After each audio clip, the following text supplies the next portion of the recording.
Hello, everybody. What is up? Welcome back to vidIQ. I'm Dan, and today we are looking at your YouTube channels, perhaps, maybe. It might be yours. We'll just have to see. You're going to submit them. We're going to try and find them, and we're going to see if you show up, and then we're going to give you a bit of a channel review. We're going to see what's working, what's not, give you some advice, and what we hope is that even if your channel specifically doesn't get on the screen today, you can take some notes and learn from all the things we are showing the channel that is on the screen. I'm back. I've been gone for a little bit, but now I'm back. I have a lot of work to do behind me, so just keep, I guess, taking note of things going on in the background, and they'll update over time, probably a lot of time, because I'm kind of tired and lazy. So you're stuck with me. I'm a bit rusty, but you are stuck with me. Fortunately, vidIQ sprung for another person, another host today to try and ease the pain for you a little bit. And that host is Travis. Hello, Travis. Hey, yo. What's going on, everybody? Hope you're having a good old time today. Welcome to Tuesday. A little bit later in the day, but not bad for us. At least it's not no o'clock in the morning. Correct. Yes. This is more of an unusual time. We will adjust the time again next week. It'll probably be a little bit earlier next week, but everything with stuff we had going on today, this was the time that worked out for us. So welcome. Maybe some of you aren't usually here because of that. Let's take a look. I have a poll running right now, and it says 56% of you have been here before, 44% have not. Wow. I have it right here. There it is. Welcome. So yeah, welcome to all the new users. If you haven't yet, go ahead and vote on this. Let us know if this is your first vidIQ live stream. So since so many of you are new, don't worry. We're going to explain exactly how this works in just a sec here. Did I miss any other announcements, actually? We could just jump into that right now. Let's do that thing. Let's do the thing. Okay. Pay attention. This will take about 30 seconds. This is your weekly YouTube channel audit livestream. All you need to do is use the correct link in the description, fill out the form, and we'll consider your channel for review. That's right, channel reviews are free, but you can send us a super chat and watch us discuss your question live on air. If you submit your channel for review, expect the following. We will share with you our knowledge, experience, and passion as fellow YouTube creators. I want to give a massive shout out and thanks to our moderators who do an awesome job every single live stream. And that's your onboarding done. What channels have you brought us this week?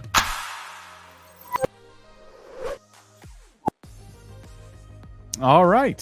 So that's basically it. And just as a quick reminder, we aren't just a YouTube channel that looks at other YouTube channels. We are also a whole suite of tools that help you as creators. You're going to be seeing stuff pop up all over the screen today as we are live. One of our favorites is right here.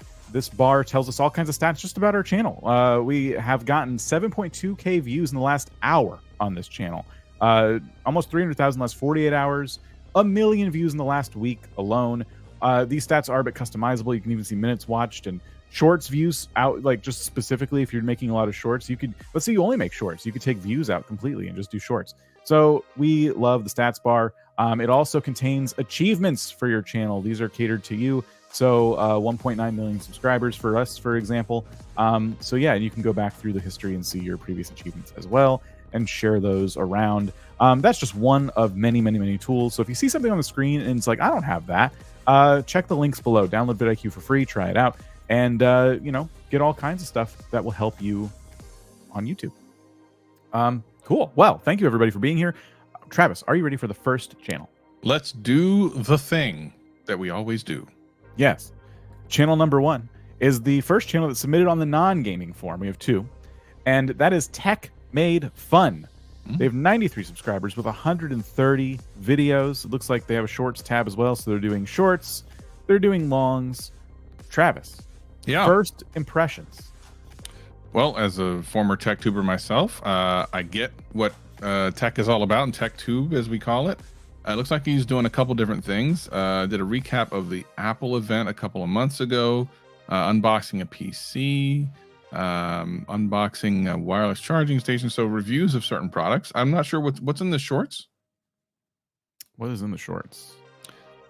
So 100 subscribers. Is your phone constantly doing this? My Mac is broken. So a little bit of Apple stuff over here. So they're more, interestingly, they're more succinctly in a niche on their shorts than they are on their longs, because it's all Apple stuff, which is great, right? There's a great audience for that. You go back to their longer form videos, and there isn't as sharp of a focus here, which is interesting.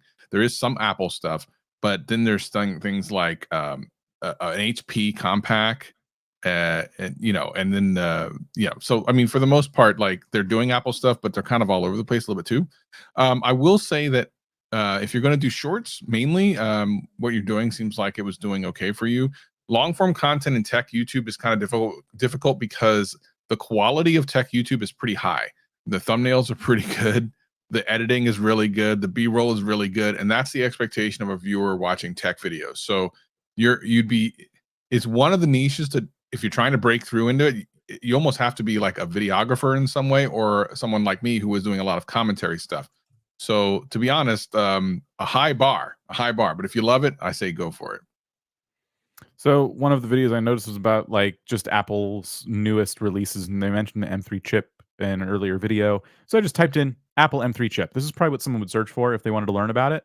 And the first few videos here, I mean, it's hard to compete in this space, obviously, but I say that. Look at this, a channel with 52,000 subscribers, 345,000 views. We would call that a massive outlier. Yeah. Competing with the likes of Marcus Brownlee. So you can like look and see like this might be a space where at the time, probably not now, but at the time when this was being announced, people who were considered smaller tech channels could have jumped in on this and talked a little bit more. This person did analysis. They kept the title really simple: Apple M3, M3 Pro, and M3 Max chip analysis. It's searchable and it's readable for the human eye. Like, you can read it and go, okay, I get exactly what they're doing in this video. The thumbnail was just a simple, like, before and after of like the chip, and then like the chip broken down into these sections. This kind of tells me like this is like proof that they know what they're talking about when I see this complex stuff, but laid out in a simple way. Yeah, and the thing to know about the Apple niche specifically, if you're doing Apple content, is the most amount of views come right before an announcement, and right during the announcement, and shortly after a release of like an iPhone or something. Lots of views there. So if you're going to start a channel and you feel like you got the chops to do it, that's the times to do it. Yeah. So lots of insight here you can get when you are a channel trying to figure out, where do I fit in on YouTube? Just do a search like any other person would for the things you're talking about and see what they're doing. So without going too deep into titles and thumbnails and things like that, that's like the biggest thing you can do for your channel, is just kind of searching around for yourself. If you feel like, gosh, I need more advice on like titles and thumbnails, like all we can do is look at this and zoom out and say, like, because I was never a tech YouTuber. So what can I learn, or what can I tell you? Well, I'm gonna do this, and then I'm gonna see what people have done, and then we're gonna say, hey, maybe apply some of this to yours. But yeah, like over here 3 months ago, let loose event recap, iPad Air 6 to M4 chip to Apple. Like, this is kind of garbled. It's hard to read for the human eye. Maybe there's some search juice in there a little bit, but you're competing with, like we saw before, channels that are making much clearer, simpler thumbnails. So it's it is about making this like human readable and simple. Let loose event recap. Does that part need to be in the title at all? I would say probably not. Like, you could say recapping Apple's latest announcements, iPad Air 6, M4 chip, and more. That's still a lot, but it's a lot more simple to read as well. So keep that in mind. Try to remember that you want to make titles human readable first. Try not to worry too much about playing tricks on the algorithm. I'm not saying that's what this channel is doing, but there are a lot of like things I'm noticing here where they're trying to, like, it seems, hit certain search terms. Try to worry first about making it readable for the human eye, and then maybe the search SEO part of it second. Yeah, I agree. Good stuff. So, let's move on to the next channel. This is gonna be the gaming channel that's submitted on the gaming forum. One of the first ones, Kayfab Games, with 19,000, approaching 20,000 subscribers, with 251 videos. Their name is Kay, and they showcase WWE 2K character creations, make tutorials for them, and put these characters in insane matches. So the about section lays it out pretty simply. They're focused on a specific game and a specific aspect of that game. Yeah, they're doing a really fun thing. It's weird that they're doing it with a 2-year-old game. Of course, these are old videos. Actually, now come to think of it. Oh So yeah, look at this that. one is 3 months ago. So are they just doing shorts now, primarily? That's a good question. They are. Let's look at this one. Yeah. Has some views. Let's take a Yeah. look.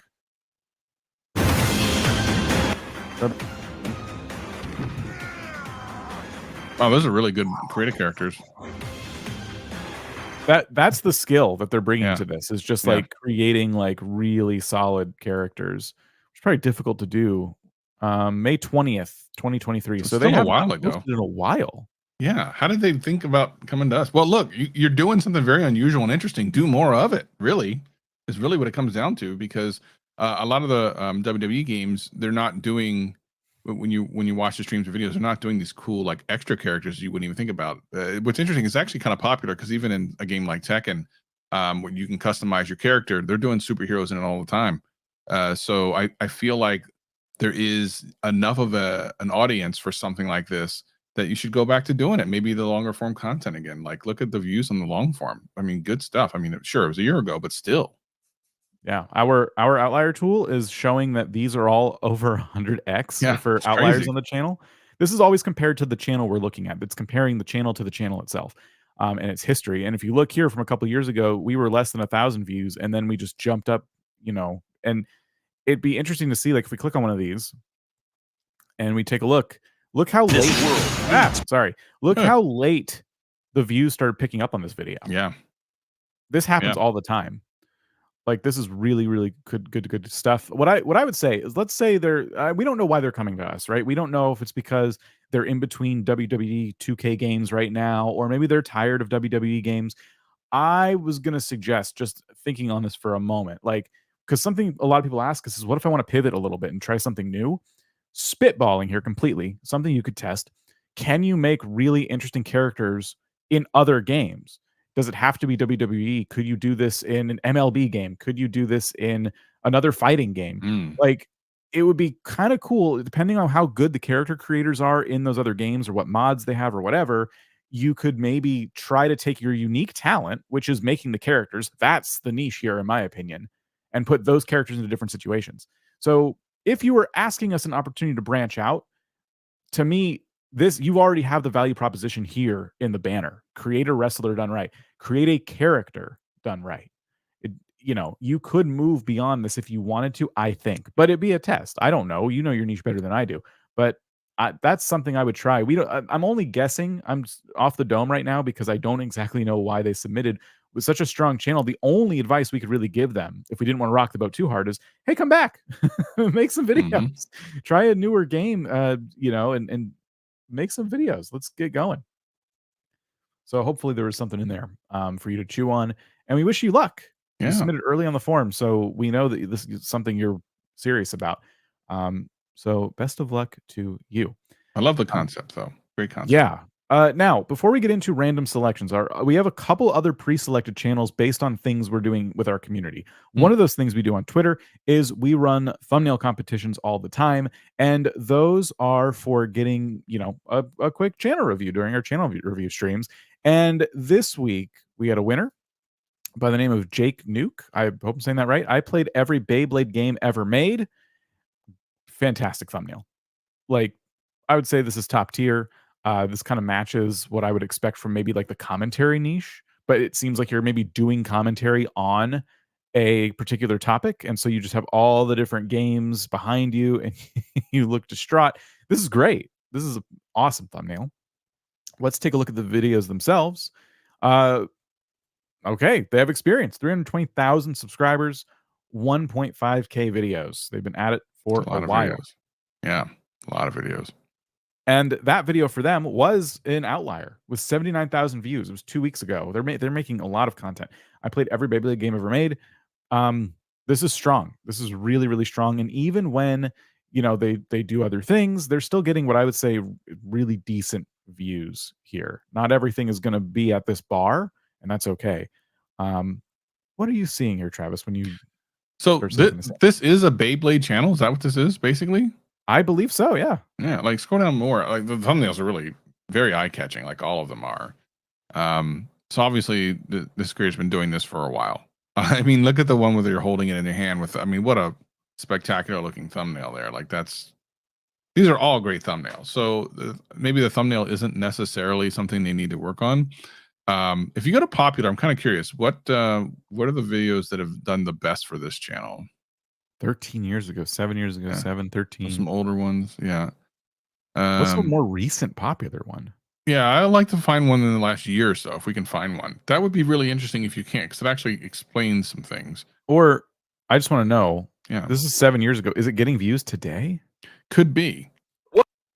It's kind of leveled off. Yeah, 2017. Yeah, I mean, it should, because it looks like this is an older product. So Yeah. for evergreen channels, you could always get more views, but on something that seems like it's tied to a date range, maybe not so much. This 5 is years. We're still 5 years. That's interesting. So that's indicative of a couple of things. Typically, oh, there's one with a year. Okay, so that one with the new Beyblade knockoff, it's kind of sus. So that's interesting. So when he went for a non-authentic Beyblade versus like I guess the real brand, it did pretty well for them.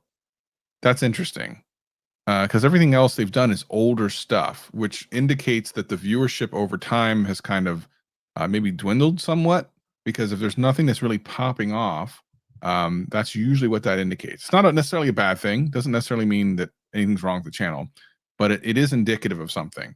But the thing that about a year ago that did pop off is something that's kind of left of center. It wasn't just, let me just look at all the Beyblade stuff. Let me look at something that's like a knockoff Beyblade. Like, that's kind of interesting. So do they have another one that was within the last 2 years? And was it like kind of an off topic thing? I'm curious. Let's see.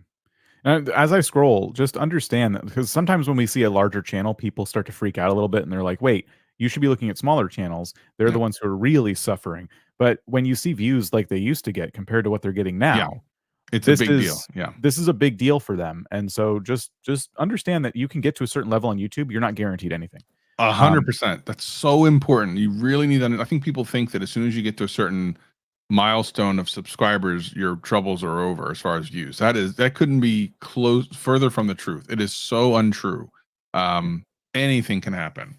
So the Goodbye Bebe Burst 2 years ago, so still a ways ago, but at least it's not 5 years ago, was the next thing. Again, kind of a slightly different thing than like a review or something like that. It's more of a commentary type thing. So some interesting things going on there. It looks like he needs to find what the next kind of left of center thing is. And if you look back to his more current stuff, the thing that popped off, that thumbnail that we actually were drawn to, it was almost a Mr. Beast-ish type of thing. Like, I paid every game ever made, like that sort of thing. Versus the other stuff he's doing, I got the Spider-Man Beyblade collab. Like, that's cool. But like doing something that's extreme or different or whatever seems to have brought in a new viewership. So then the question is, those viewers that came in, what do they want to see next? So yeah. It's with this video that you've done, getting you back up to the nearing 100K, and I bet it does hit that eventually. This feels accessible in the sense that I don't follow Beyblade at all, but I do like games. I do like looking through the history lens and seeing older games played today through the lens of someone who maybe never experienced them or whatever. And I feel like I could watch this video knowing nothing about the products themselves, but I'm a gaming guy. Of course I would say that. But are there other things, like, for example, could you go like Beyblade thrifting? I wouldn't call it that, but could you go out and try and find, hidden gems out there? Like, so now you're kind of leaving the comfort of your studio a little bit, and you're going and approaching your topic from that angle of like, hey, like, what can I find this Beyblade from like a really long time ago or something like that? I wish I knew more about this so I could be a little more specific and a little more confident in what I'm saying, but that's kind of where I'm coming from, is like, you did something that was just outside of like what, people would expect from you, and it paid off. And I think that Travis was getting at this too. It's like, can you find more of those ideas? It'll be tough, but you're uploading a lot of content as well. I would argue that if you feel like, well, I don't have enough time with my upload schedule, you could probably scale it back a little bit to try and give yourself more of that time. Because imagine getting 79,000 views on a video in 2 weeks versus getting like, 32,000 views in almost the same amount of time. if you would spend a little more time, maybe you'd hit this mark a little more often. Yeah.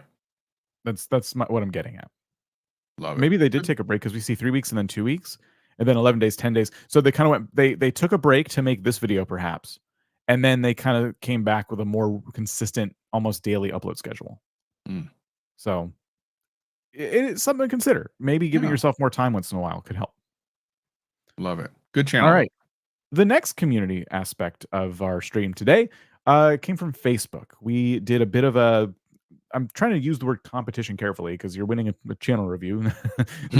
there's no payment to entry or monetary value here, but we got channel reviews for you. And this time we asked people to send in videos that have been successful for them and like talk about that success with everybody. And so the channel that won was from Sarah here. Our first really successful video, we took a different approach to. We still showed the hike, but we focused on the history and their travel channel. We focused on the history and unique stories we found that we found intriguing and shared them with the audience. So there's a link here. And we used the same technique on this other video, and it seemed to be following the footsteps of the other one. Super excited about the growth we're seeing in such a short time. So, you know, what videos are they talking about? Well, one of those videos, well, all of the videos are here. This is their channel. And you can already see the outlier scores highlighting the different videos that have just outperformed everything they're doing. And they're very recent into this, 2 months into their YouTube journey, and they're hitting several thousand views already. And you can tell they have like a mind for like this. They're really testing everything they do. So the one of the larger videos here from 3 weeks ago, do I have these in the right order? This was 13 days ago. Okay, so 3 weeks ago, the tragedy of the abandoned salmon ruins in Broomfield, New Mexico. Great thumbnail. Really shows the scale of the whole area, and tells a story. The title tells a story, the tragedy of the abandoned salmon ruins, and you can see right away this video starts to kind of like just take off nice and comfortably. We can even see different title changes they made. Video published, and then they changed the title to the tragedy of the abandoned salmon ruins. We're not seeing the initial. No, the initial title was the tragedy of the abandoned salmon ruins in Broomfield, Mexico. Oh, Bloomington, New Mexico. Okay, so they got the they got the city wrong. Nice. This is the tools at work here. So yeah. Interesting. Bloomfield rather than Bloomington. Yeah. Yeah. I said Broomfield. It's Bloom. So I'm wrong. In any case, you can see the changes people make, which is pretty cool. Anyway, this is cool. They learned a lot from this, and then they followed up with another video that took off very well for them, exploring ancient pathways on Pueblo Alto Trail, Chaco Canyon. It's not showing the thumbnail here like it did last time, but we have some great shots. They're doing really good work when they go out. They're obviously prepared with a lot of gear. I wouldn't be surprised they also had a drone. This is awesome. So I want to go back to the channel. I've talked a lot, Travis. I'll throw it over to you. You saw the videos that were successful to them. You've seen some of the stuff now that hasn't been as successful. What do you think's going on? Well, I think they even said it in their Facebook message that they were talking more about storytelling, and that's such a big thing on YouTube. It's underrated, but literally the secret sauce of all videos on YouTube is the story. And even things for gameplay, like for people who are gamers here, it's the same thing. You're just watching a story unfold. What the story could be, you know, the streamer you're watching, maybe he's playing something like Fortnite. You're like, well, there's no really story there. Yeah, there is. He started at the bottom, now we're here. Maybe he was at the bottom of the scoreboard, and now all of a sudden he's at the top. He's overcoming these obstacles. Maybe you're talking about a sewing video. There's no story there. Yeah, there is. You start out with string, you end up with a blanket, like whatever. Like there's a story to just about everything. And those are the things that keep people engaged and coming back for more, which are the signals that you want to send to YouTube, that people come, they watch for a long time, and they come back again. The more YouTube sees that, the more it sends out impressions to more people that are like that, and the more views and subscribers you get. Super simple stuff. Now, hard to execute on, but the concept is simple. I'm just like trying to ask myself, why did those videos do well when I'm seeing similar pitches with the other content? And so the one before this one, uncovering the secrets of the Crow Canyon Big Warrior panel. And says a cry for help, and you can barely see these hands, these handprints. And I'm looking at it and I'm thinking maybe what went wrong here. I'm just putting quotes around wrong. It's still, decent views here for the channel size. Um, is maybe you could have done a split screen where you do the zoomed out one with the arrow, and then you do on the other half, zoom in on the hands and maybe do some stuff in Photoshop to make them stand out even more to try to help people see this more because the texture and the coloration of the rocks is making it difficult for my eyes to kind of like see it without really having to focus on it for maybe a couple seconds longer than you'd want people to focus on it when it shows up in their home feed. So that could just be one suggestion. Like sometimes it is something that like trivial. Um, Also, like, what does it mean? You can see the rocks really clearly here. Tragic ending, and you just immediately see this massive pit. So there's all kinds of, you know, things going on in your thumbnails where it's kind of easy to understand what's going on, and then sometimes it's not as easy. And I know it's tough because you're in nature and these structures are old and all that, but you're doing a really good job. How many subscribers does she have? 310. 310 subscribers and already hitting hundreds and thousands of views on videos. Mm-hmm. So this is a testament to just like sticking to it, testing things out, taking maybe they took in some YouTube education, they learned a couple things, and then they went out and started filming. And listen, their first video has 71 views. Did that stop them? No, because their next video had 960 views. Excellent thumbnail, by the way. And they usually get in the hundreds. There's just a couple ones that just haven't done as well.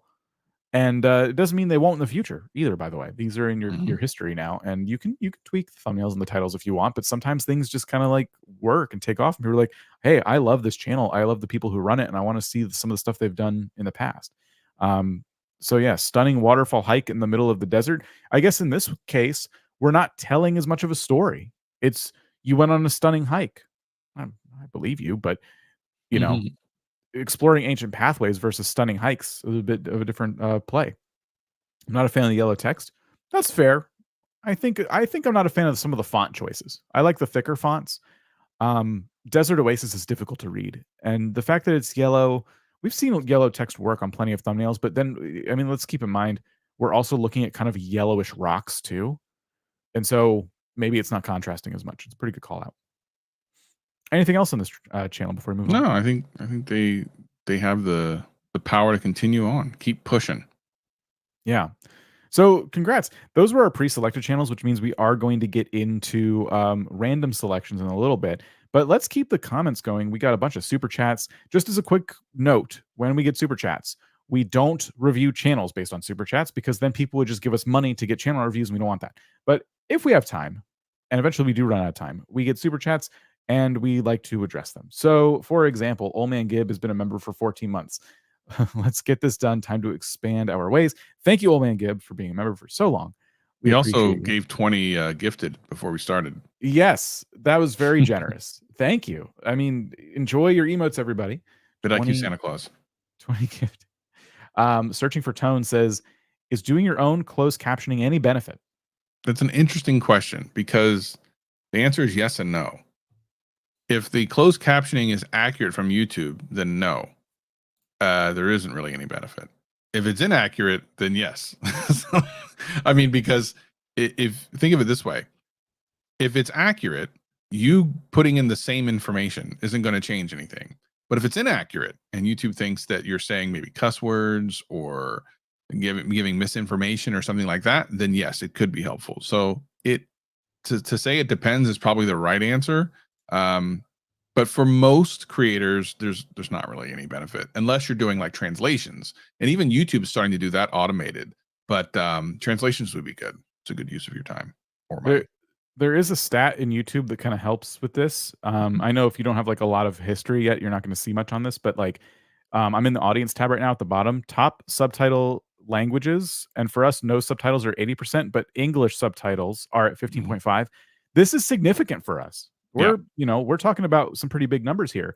So yes, like you will probably be fine if you don't do custom captions. We use a service called Rkyv, which is connected to our channel, and they do it for us. But you can also do it yourself. There's, if you use like Adobe, for example, there is captioning built in now to where it'll give you a caption transcript, and Adobe's are, I would argue, probably better than YouTube's.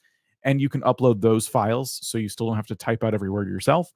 It is worth, I think, doing this when you start to see that people are relying on them. So this is a good thing to do. But is it going to take you a lot of time? And if so, is it make or break? Like Travis is saying, it's probably not make or break, but it's a courteous thing to do, I would say. Yep. Jeep Psychology 101, welcome back. Help! Gaining subs, but losing ground on watch time towards monetization. Any tips for getting the chest beating Neanderthals? I remember this guy, because the chest beating Neanderthals gets me every time. Gaining subs, losing ground on watch time. So I don't know how you'd be losing ground on watch time unless what's happening is videos from 12 months ago are falling off that used to have a lot more watch time on them or something weird like that. Or you're making shorter content and or the retention's going down. So it's not I mean, if you're getting more subscribers, it means people are enjoying your content. If you're making shorter content, then your watch hours will go down just naturally because of that, because they're watching for shorter amounts of time. So if your retention is good, make slightly longer content and that will go up. If your retention is not good, start thinking about storytelling, hooks, all the things we talk about here on vidIQ to help get your stuff to the next level. Now, I don't know if Jeep Psychology has boost or not. I would feel like they probably do. It's such a great deal. If you do, I'm going to put a link in the chat that will take you to your settings at vidIQ, and there you can link your Discord to your account, and you can get access to that secret Discord I keep talking about. We have a public Discord, but we have a super secret, super awesome Discord that if you have boost or one-on-one, you get access to. So I just put a link into the chat. Click that, link up your stuff, go in there, and you can post your thumbnails, your videos, and people will watch them and give you incredible advice. So check that out. And if you have Boost, you'll also have access to all of our tools. So there we go. We have Discord. Well, I don't know if we can click that link on the screen, but it was posted in chat.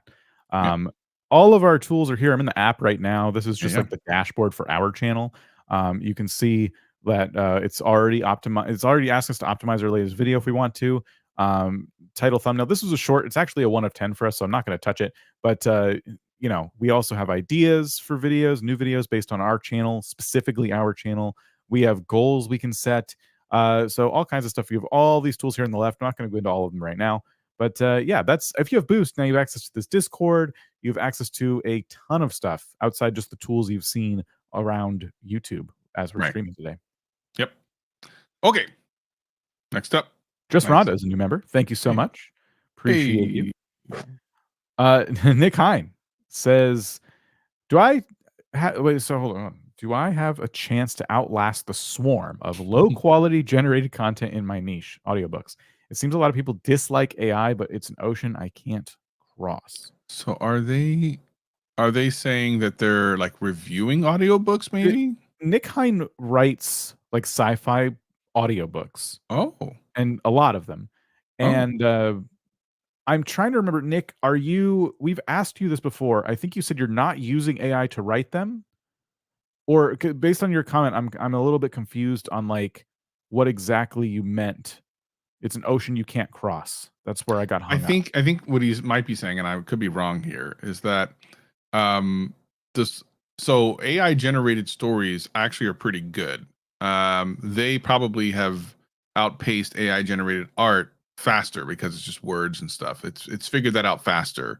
So it may always be ahead of art and music, although those are getting really good now too. So I think maybe he's thinking, this is going to be a really competitive human versus computer niche, which I got to be honest, that's a difficult one because you might be right. This could, first of all, I can pump out so many more things than you can in the same amount of time. It could do an entire series in the amount of time that it takes you to start typing the first sentence of your audiobook. This is an interesting one. And as it learns more and more, it'll be harder and harder to disseminate what is human and what isn't. The only difference that you'll be able to tell, which is something you never want to do, is if you make mistakes, like spelling mistakes and stuff, then it's human, right? But that's not necessarily the difference that you want. This is one of the niches that I think, I'm not going to say it's going to get crushed because I don't believe that's the case, but very difficult to try to overcome. So can you outlast them? If you have a group of people that love your content, then you will outlast them. But you need to start making those connections with people and start engaging with them. It's like, what did you like about the story? And what would you like to see next? And all that other stuff, those sort of things. It might be worth differentiating yourself from AI writers. I will use quotes around that. People posting AI written content. Yeah. Because that's, I'm trying to just pull up your channel to remember here. That's going to be important. You know, people might assume that you're using AI where you're not. And so you could put it in your banner, you could put it in your about section. You could let people know that like these were written by me. I'm not just putting my name on something that was AI generated. No, I wrote this. And I know that might seem like, well, that seems a little bit ridiculous that you'd have to do that. And it's just we're at a point now with if the saturation is just getting to be a lot, it is worth letting people know, especially with the niche you're in. Like, no, a human wrote this. It's Yeah. written by a human. Like you're saying it's written by you, but I'm saying you be specific that me, the human, like you claim ownership of that if you truly own it. You could even say not AI. And that one little promise in your title even could be the difference between someone clicking and not. Yeah. Because it says written by you, but a lot of people who are, and I'm not talking about everybody, but there are bad actors out there who are posting books on Amazon saying, I wrote this. Yeah. And they didn't. Mm. So people might be making that assumption of you wrongly. And if you just come out and say like, I wrote this, and you make it clear AI did not, that could be what helps. But I don't know. You know your niche better than I do. It's a test, if Yeah. anything. But the only way to overcome it is to not stop, is to literally overcome it. You know, it's kind of a lot of that is like up to you. But I hope you've been helpful. Yeah, and as a matter, yeah, I think you killed it. That was very well said. I just saw some stuff in the chat, and there was just a bunch of stuff going on. Yeah. All right. Crow Live says, I used the compare thumbnail feature, and I found that my views dropped with a recent upload. Why do you think that is? I think it causes the algorithm delay. This is a really good question. I actually was thinking about this during my break because I was talking to someone who was using that tool.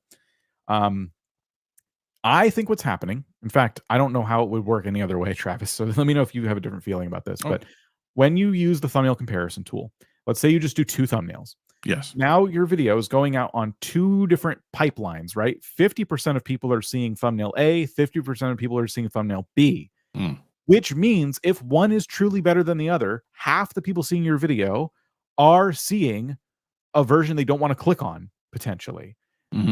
Once YouTube selects the thumbnail, what you should see is that rise all of a sudden. Like you should get technically 50% more views in that scenario. There's probably a lot more going on in the background, but that's like a really basic way to think about it. So when you test thumbnails, I do think there is a risk of lower initial views, but it hasn't stopped us from using it because we do feel like the long-term success of our videos has been better when we test 3 different thumbnails that we believe in, but we're like, we don't really know which one the audience is going to resonate with the most. And we're worth waiting a little bit for those views. So we're really talking about, if we're right about this, if I'm right about this, all we're really talking about here is a delay, not necessarily a permanent stain on the video or anything.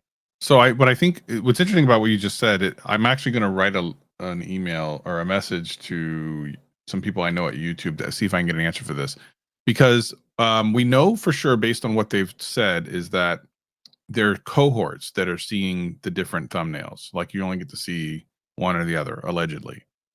So when one wins, the question is, the people that didn't like this first one, do they now get shown the one that worked? If not, then you're losing a chance at views, which is interesting. My guess is, based on if you did it manually, which is, it probably isn't any different, really, you might not get another shot at those viewers, in which case you might be missing out on views. However, you might have missed out on those views anyway, because you might have selected that thumbnail to begin with.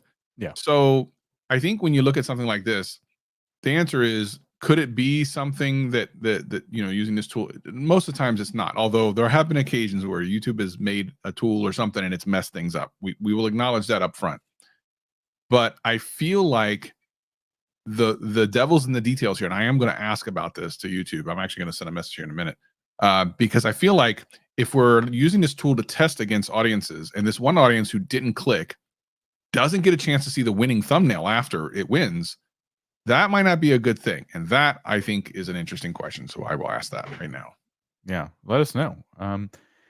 Let's do 2 more. We got more supers and members coming in. Let's just highlight 2 more of these and get back to some channel reviews. So we have MBX Films, $10. Thank you so much. Thumbnails disappear as soon as you scroll over the video in feed. You must be talking about mobile. What could I possibly do or show in 2 seconds with no sound at the start of their autoplay to keep the viewers watching? John did some content on this a long time ago, or at least we talked about it. It's kind of like making the first few seconds of your video a thumbnail in itself. Like you want to think, if you're trying to get those autoplay viewers, think about it in the sense of like a YouTube short. What gets you to stop scrolling on a YouTube short? Because we're talking about effectively the same, brain function here, right? When someone's scrolling on long form videos, I'll just give a demonstration on desktop here. Like if I put my cursor on this, it starts playing the video, and you could turn this off. I turned this off in my settings. It's on the vidIQ channel settings, but I turned it off because I hate it. But like you put your cursor on it. I'm talking about the mobile one, by the way. I didn't turn this off. I actually don't mind this. On mobile, I turned off the scrolling. Anyway, we want a thumbnail here. Basically, we want something interesting. So Linus's video has like him talking about Google. Like I kind of, my brain starts to work without even reading the title or anything. Autoplay shows me that, hey, I'm talking about Google. Like, so imagining the first few seconds of your video as an interactive thumbnail might be the way to go. So try not to do, no offense, I like Jay Alto a lot. I like the content, but like try not to do this maybe. Just a dark screen with text that kind of goes away too fast. That could be something. I don't know if that would affect much though. Let's like be real. We should, I don't know how to compare this, Travis, but are we really worried about autoplay viewers? Todd Beaupre actually has said on more than one occasion, if you don't know who Todd is, Todd works on the algorithm at YouTube. He has said that the first couple seconds of a video is the new thumbnail because of this feature. It basically becomes the new thumbnail. Okay. And if you watch like some of the larger YouTubers, first couple of seconds of their videos, you will recognize that a lot of them have, on-screen text as they're talking and stuff like that, and all these little things that are obvious to know what's going on, even if you can't hear it. And that's because of what you're talking about here. So I think it's really important to take a look at what people in the thought leaders and the YouTubers that are doing this well, and figuring out a way to do what they're doing, but do it with your content. Because I find myself doing this. I'll hover over, look at a couple seconds, and say, this look interesting, and yay or nay, right? So he's right. Like people are using that as the new thumbnail, which is the first couple of seconds of a video. And so many people waste that opportunity. So definitely take a look at that because it is a thing. Yeah.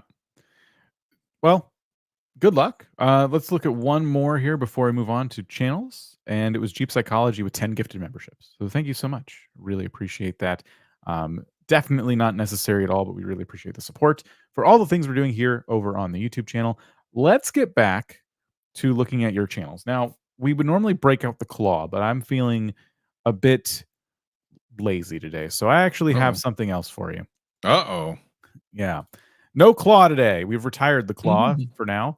And I've built an extension that can read the form and just get a random number based on the responses of the forum it's on. So we have our non-gaming form with 377, and we have the gaming form, and the extension tells us we have 271. That'll update in real time. So we're going to pick a non-gaming channel using my extension. Oh, there's the number, 64. Perfect. The CLAAW is fun, but it takes some time, right? So I built that to make it nice and boring around here. Claudia's on vacation. Yeah. ScaryNook has 1,000 subscribers, 282 videos, and I can't speak this language. I think it's German. So we'll have to just go off of the thumbnails, and maybe the views and stuff that we're seeing. They're over 200 videos in. When did they start? About over a year ago. They've been at it for a little bit. We're in the horror niche, but is it gaming? Wait a minute. Hold on. Are you a gaming channel? No.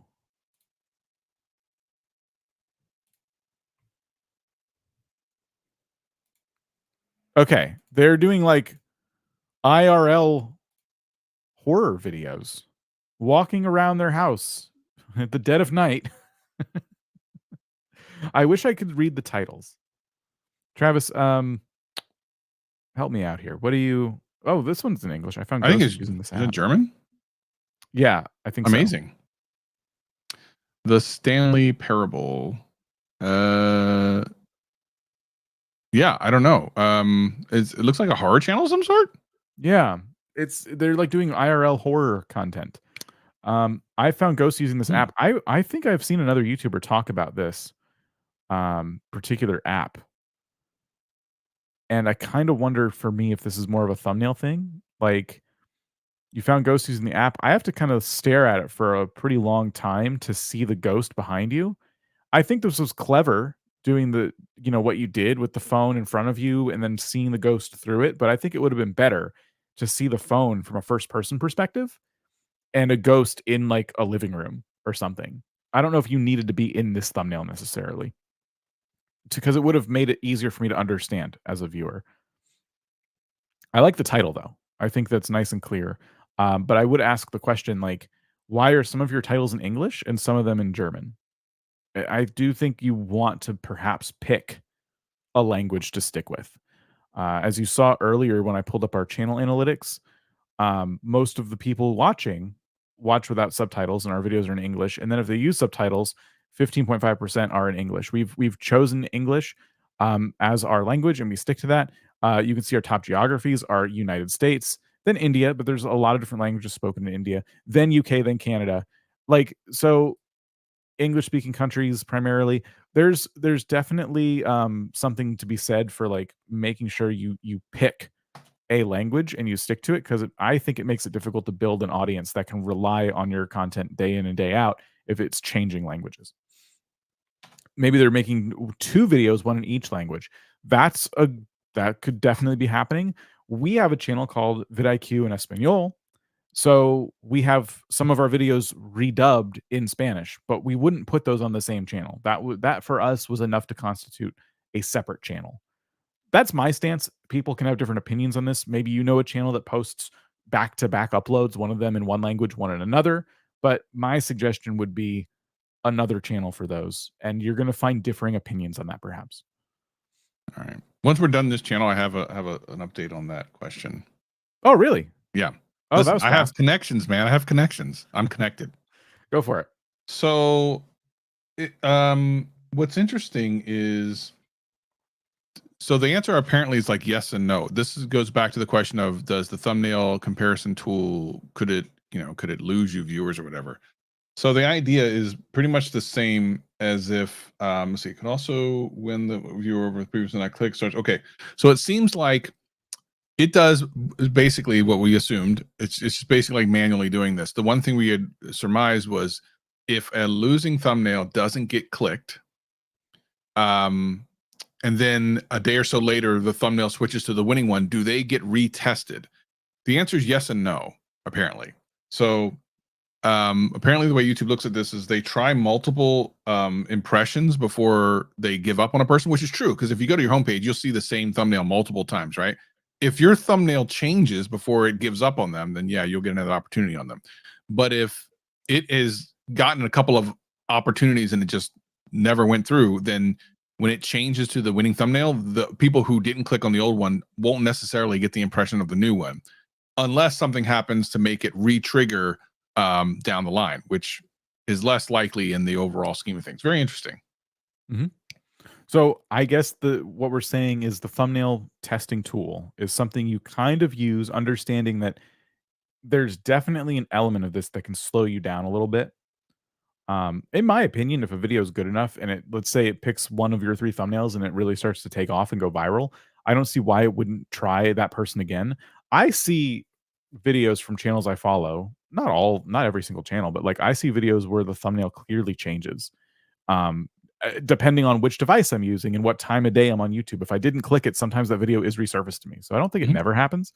Right. But yeah, that's cool. I'm glad you got. So it's good to know that. I mean, Yeah. so to say that it using it can hurt your views or whatever is not necessarily true. I think it also makes you try different things, which is something you may not do if you didn't have the opportunity to do more than one thumbnail. And maybe it's just that thumbnail didn't work right for the viewership that it was shown against. Thumbnail testing is very, very complicated, which is why it took so long to come out in the first place. And I'm sure they're still going to tweak it. It is a very complicated thing. Like, let's put it this way. Some of you will probably use this tool until you find maybe a template that works really well. Right. Then you don't need to use it all the time. Right. It's like any tool in your YouTube toolbox, like shorts. You don't have to make shorts if you don't like making shorts. You know, it's something you can just try. It's there for you if you want it. ScaryNook, I hope that we were somewhat helpful here. I'm glad you have 1,000 subscribers. Congrats to you. If I understood your titles more, I'd be able to dive a little bit deeper. But I love overall the energy of your content from what I can tell. I would just keep working on your thumbnails a little bit and making the messages clear. Like, even if I don't speak the language, sometimes we come across a foreign language channel, foreign to us, and it's kind of clear what's going on still because of the thumbnails. So that's kind of where I'm stuck. But we will pick a gaming channel now. Gaming channel. Claudio's no. Yeesh. R.I.P. For now. 115. We have Remzia. And looks like my keyboard's dying. Let's go into here and do that. 5 subscribers, 11 videos. Some of those must be shorts. Any live streams? A few live streams as well. Okay, we are playing Farlight. I don't know what that is. So perhaps a newer game? Let me see. Farlight 84, excuse me.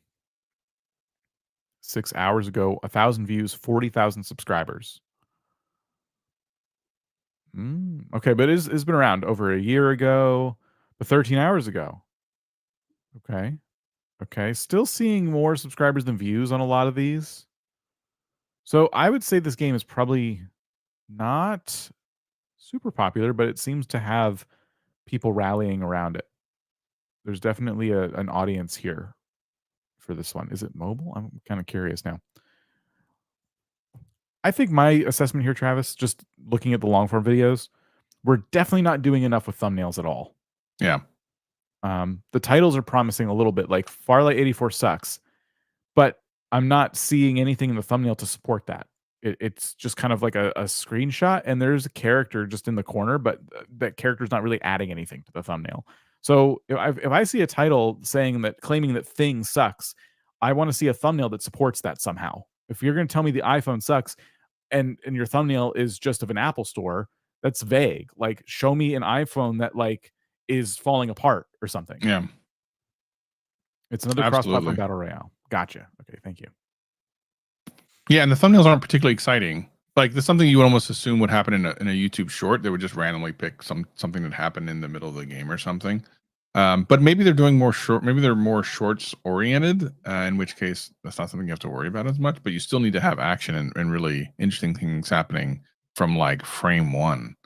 Like, shorts are kind of ruthless when it comes to that sort of thing. Because what you'll see a lot of people say is, my shorts used to get a lot of views right away, and then they would just die out of nowhere. Well, yeah, because the way YouTube Shorts works is still kind of the way that regular long form content works, but it works in a more like exponential way. That is to say, you get a lot more impressions, but you got to remember, impressions on a long form video are basically views on a short. So you have to think of them as the same thing. And if you don't know what that means, it is a kind of a different layer of understanding YouTube growth. Just know that those views you got, especially early on in a short, are not like typical views. They are a test by YouTube to figure out if it can figure out who would like that content. Whereas for long form, the equivalent of that is just showing your thumbnail. because there is no such thing as showing a thumbnail on a short in the shorts feed. It is literally you watching it. So if you think of it that way, it starts to make more sense faster. I agree. And with that, I think we'll move on. There's not a ton of content here, so keep going. Like you are just getting started. Yeah. Hopefully we're not going, in on you too much here for only being No, a few not at weeks all. into Not this. at all. This is still awesome to see that you've posted a number of videos. You are using custom thumbnails. We're saying tell the story now. Like use the title and thumbnail to tell a bit of a story and start to get us into the content before we've clicked on anything. Yeah. All right, next channel, non-gaming channel, number 357. 357. I don't have a little gun thing. Project Sam. Anime related content. All right. Very cool. Let's see. Did they tell us long form videos? Okay. Look at those thumbnails. Wow. Some of those are great. Another channel added a couple months, over 100 subscribers with 6 videos. Congratulations. Hey. Great job. This is the best gotcha game ever. Yeah. VTubers are real now. So the thumbnail for VTubers are real now, man, would have been a really fire thumbnail is like half face of a VTuber and half face of an actual person. That's the thumbnail for that. That's the thumbnail for that video. It did good for you, but imagine how many more views it would get. Like that gotcha thumbnail is fire, and look how many views it got. But imagine that VTubers are real now with half of a VTuber and half of a human person. Sheesh. Yeah. That would have been, and still not too late, like a really solid decision on your part. We didn't deserve this anime. So Heart, I guess it's called this got Heart. I'm sure if you watch, it's probably clear what this is. I've always struggled with anime content because I never know what's going on. Just never been my field at all. So I'm seeing a channel here that's basically saying like I'm anime adjacent. I didn't know what that meant, but now that I see that you're talking about gacha games and VTubers and anime like shows, makes a little more sense now. You're kind of like saying I'm like all things related to anime. So kind of interesting. One thing I saw pop up on my feed is I think now there's like a Rick and Morty anime. Is there? And I think so. And when I hear that, I think maybe a channel that covers all things anime would have something to say about that. So as just an idea from someone who doesn't know anything about anime, it's a grain of salt here. Maybe consider something like that. Like what are trends? What are like the broader, larger trends going on when it comes to anime? And can you talk about them? I remember not that long ago, there was some big drama with VTubers that could be contributing to the views here. So, there's a lot of gacha games out there. Like that could be something that people are like saying like, oh, there's like actually like a one worth talking about. Let's check it out. So yeah, this is really going to come down to just coming up with solid ideas. But it does seem like you've kind of tapped into something here because a lot of the anime channels we see, they do focus on like one kind of sliver of it, whether it be like a series or a certain type of show or something like that. You're focused on the larger conversation. So I would be thinking about different trends that like are getting people talking quite a bit. I see you're on Twitter, so maybe you're on Twitter a lot, kind of looking around to see what people are talking about. Thumbnails need more color and more story. If I would give a channel the tip. Yeah, I think what Travis touched on that beautifully right here. I think the VTubers are real now. Split screen ideas like that does start to tell a story. Cool stuff. Love it. Love the channel. Love the channel. Yeah, we're at the top of the hour. What does that mean? I don't know. I actually just said that because I hope it meant something, but I don't know if it doesn't. It doesn't mean anything. It means we're just going to see another channel. Oh, all right. But we will go back to supers here in a little bit. So let's see. We're on gaming channels again. I want to pick another gaming channel. They need to have characters isolated that pop. A lot of people say you guys are always focused on thumbnails. Too much thumbnail advice, and so I'm trying to reach beyond that a little bit. And then we're getting thumbnail advice from chat, which is fine. I love that. You're like, okay, your thumbnail advice. I agree with all the points being made. Yes. Okay, no, we'll move on. But I think it's just kind of funny. All right, JustifyX. JustifyX. This is a gaming channel, right? Yes. Okay.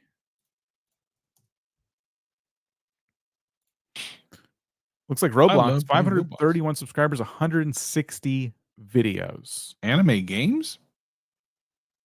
Are there such thing as anime games? In Roblox? Probably. Wow. That's cool. They got everything over there. Hmm. We got some outliers in the last couple months.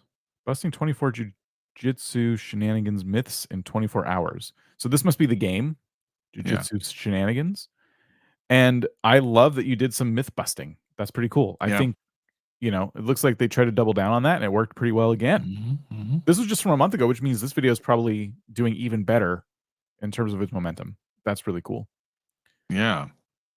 Yeah, no, that's I'm looking at this and they have some very like an anime called Blocks Fruits. That's interesting. That they're trying challenges and extreme things like day 5. Like that's very much like a Ryan Trahan or a bunch of like larger YouTuber isolated in 7 days. You know, it's literally like the Ryan Trahan. I think it's the Ryan Trahan thumbnail where you're sitting in the isolation room. Like it's a day 5. Like, but they did it in Roblox. How cool is that? What a cool idea.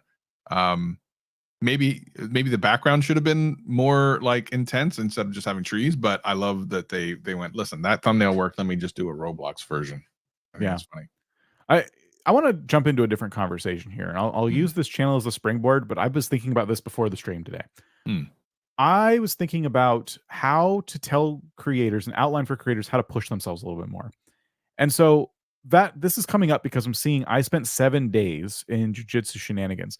When at the same time in the gaming space, just as a whole, I don't know anything about this game. Maybe 7 days is a lot, but a lot of people spend 30 days, 50 days, 100 days. Sometimes we're talking about in-game days, and sometimes we're talking about real life days. And I'm not clear if it's 7. I'm guessing it's real life days, but a lot of games have an internal clock, so it could be 7 days, each lasting 15 minutes. You know what I mean? The video is so short that I do feel like this is probably like an internal clock thing. 4 minutes and 30 seconds for a video where you spent either a real life week or an in-game week seems really, really, really short. So I could say you should push yourself to do more, but I want to talk more about like people making videos to try to impress other people, right? You're making videos and you're trying to get people to go, wow, this looks really cool. I want to see more. What if you tried to impress yourself more than you tried to impress the random viewer, right? You know you better than you know probably just random strangers out there on the internet. So I say this because what it means for me is if I'm trying to impress myself, I could make a video where I'm spending 7 days in a game, but what if I just torture myself? What if I spend that 30 days? You know, I would be impressed with me if I could do something like that. And that's what makes like challenge videos so, you know, fun to watch, because usually that's why you're watching. It's like, hey, they spent 100 days like in isolation up on a mountaintop. You know, that probably took a lot for them to even decide to do. I'm not saying you should put yourself through any kind of harm or anything. No, don't do that. You know, don't do that. The point I'm trying to make is if you focus on impressing yourself over impressing strangers on the internet, you're probably going to come out with a better product at the end of the day. So I don't know. That was just something I was thinking about. More of we'll call it a shower thought. Something I was just kind of jostling around in my brain. Like, I feel like I've had the best success on YouTube when I just don't focus on like what are people going to like? What is it going to take for me to like go, wow, I blew my own mind with that. I just got an email that said your last call to get your channel audited, and my picture's in there because I guess I'm auditing people tomorrow and I didn't know it. I'm like, why am I being, huh? Oh, hey, so many things we do here at vidIQ. It's amazing. Anyway, let's take a look at some more supers, memberships. Yeah, let's do that. We got hey, I don't even know what that was now. No. We got a super sticker from House of Lion Pro. Thank you for that. I wish we could see the stickers on StreamYard, but we cannot. Germs MRE became a YouTube member. Appreciate you. Your emotes. Ans X Gaming became a member. Thank you so much. Nick Hine is back. I was hoping you didn't feel the need to super chat because I was looking at chat. I should have made that clear. You didn't have to super to follow up earlier. Sorry, Nick. I'm trying to separate by all means. Nick makes content and is trying to separate themselves from AI generated stories. Very cool.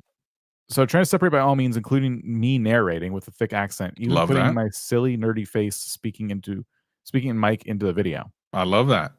Yeah, you're doing the right thing. Yes. Yes. Keep in mind, people have to click the video to know these things, though. So the advice I was giving earlier was, what if you tried to put no AI in your title or something to that effect? But that was, again, that's a test, and that's kind of a big decision for you to kind of do to your own content. But yes, keep in mind that like some things, it's about getting people to like trust you and click on the video in the first place. They don't know you're doing those things until they click, and that's the difference. Yeah. Super Hippie Man says, "You dudes said I bought views last week. Nope, all organic. Love the show. Keep it up." I wasn't here last week. Yeah, I don't specifically remember the channel. I remember the name, but I don't remember the channel. The only reason that we would have said anything like that would have been because the engagement was low compared to the views. So, in which case, work on engagement. That's something you need to work on, which means getting people to comment, question, give questions that people can answer, encourage them to hit the like button, because, and again, I don't remember specifically, but typically there's only a couple of scenarios in which we would even say that that's a possibility, and it's usually really obvious. So if that's not the case, then you definitely need to work on engagement. Sarenville? Weirdly, that looks almost like Sarah, except for with longer hair, which is interesting. Thank you for the super. Football Shorts became a YouTube member. Appreciate you. Jeep Psychology. By the way, I'm using a vidIQ coach, a live vidIQ coach. Molly, she's awesome. I recommend getting a live coach for everyone. So Jeep Psychology, if you're using a vidIQ coach and you're that deep into the YouTube and you love that and you're that deep into vidIQ, I hope you're listening to the podcast, because you would love the boost. Like literally, it's for you. The fact that you're so into YouTube and everything, you would love the boost. Check it out.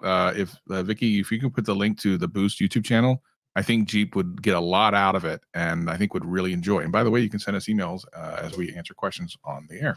Oh, there you go. There you go. Yes, we have a podcast. Yeah, we don't say it enough. Look at that. All the people saying the boost is awesome. That's great. That's amazing. Love it. Thank you for listening. That's amazing. Sunagara's Relaxing Special. I'm really hoping I'm saying these names correctly. Gave us a super sticker. Appreciate you. That is it currently for supers that we have queued up. There we go. Yeah. Boost by vidIQ. Yeah, look at all these people saying they love the boost. I'm like flattered. And Jen would love to see this. She would be amazed. That's again, really, we just talk YouTube. We're not gonna tell you like, oh, you need to change this thumbnail. It's not that. It's like, if you love like YouTube and understanding the depths of things and how we talk about things, and you guys would love it. Oh, look at this. This is amazing. You guys are great. Is the boost only on YouTube? No. It's an audio podcast too. Yeah, it's free. So if you go to the YouTube channel and you click any of the videos, there's a link to the audio podcast, so you can listen. You can add it to your Spotify or all those things. It's currently called Tube Talk, but that's changing in the coming weeks. Just go into the channel real quick so you can see the logo you're looking for. Yeah, we just started about a little bit over a month ago, and we're doing pretty good, and we're having a lot of fun. And Dan is going to be there this week. Jen got that. Yeah, kind of. You're right. You're not wrong about that. But Dan's going to be on. We're going to record with him this week for next Monday's episode. So if y'all love Dan, go show some love, because he'll be on the next one. Rob was on last week, and Dan will be on this week. You got good cop, bad cop, and meh cop. No, I'm really excited to be there. So let's go back to some channels, except we just got a super. Now we were in super mode here, so here we go. My TikToks get a few 100,000 views. The same video on Shorts max out about 10K views. That is, to me, that is the difference between the TikTok and the YouTube algorithms right there. TikTok's algorithm, I would say, is like very aggressive when it comes to pushing videos and to different audiences. There, to me, it's I don't get why that happens. I don't know the difference. Is a view on TikTok more or less valuable than a view on YouTube? Here's one top of my head. I've never even said this before, but I just thought of this. Maybe the reason Shorts on YouTube don't perform as well as they do on TikTok is simply because, and maybe that's not always true, by the way, but for certain channels, it's simply because YouTube has so many different types of content. We have long form videos, we have live streams, we have shorts, we even have community posts, and it's all in the same app. So that could be why, where TikTok is live streams, but like it is more focused on that feed of just short videos. When you go to TikTok, you're going for a specific reason, and it's probably to swipe and swipe and swipe and swipe and swipe.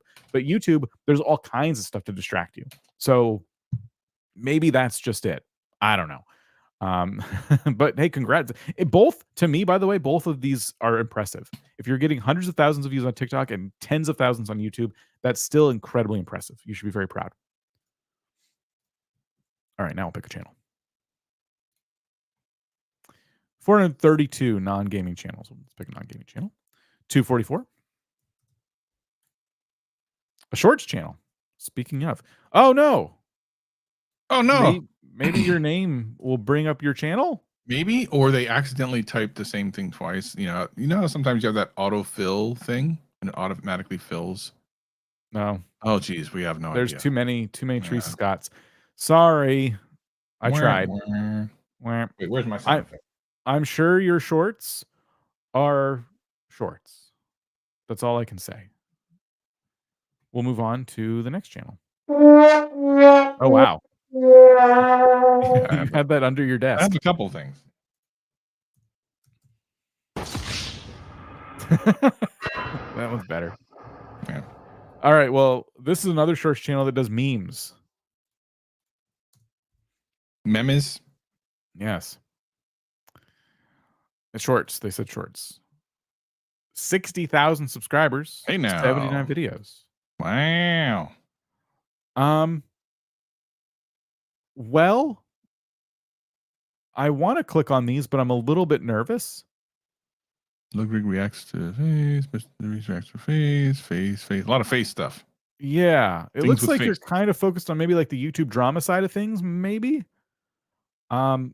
Which I won't condemn at all. I think that's fine. I think that's like you're making memes, but a lot of self-proclaimed meme channels we've seen, they tend to kind of throw a lot at the wall.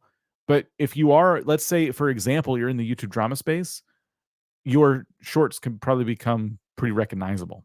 TikTok repost. No, yeah. Be very careful about taking. Oh, wait. Is this? Are they other people's TikToks?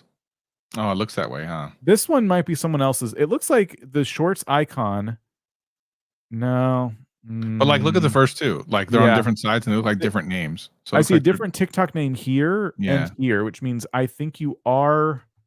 It's hard to say because this could be you reacting to that. Like, we get a little bit sketched out when we see stuff like that because we're not sure if we're looking at a channel that's just taking content and putting it on. You know what I mean? I'm not trying to accuse the person of anything.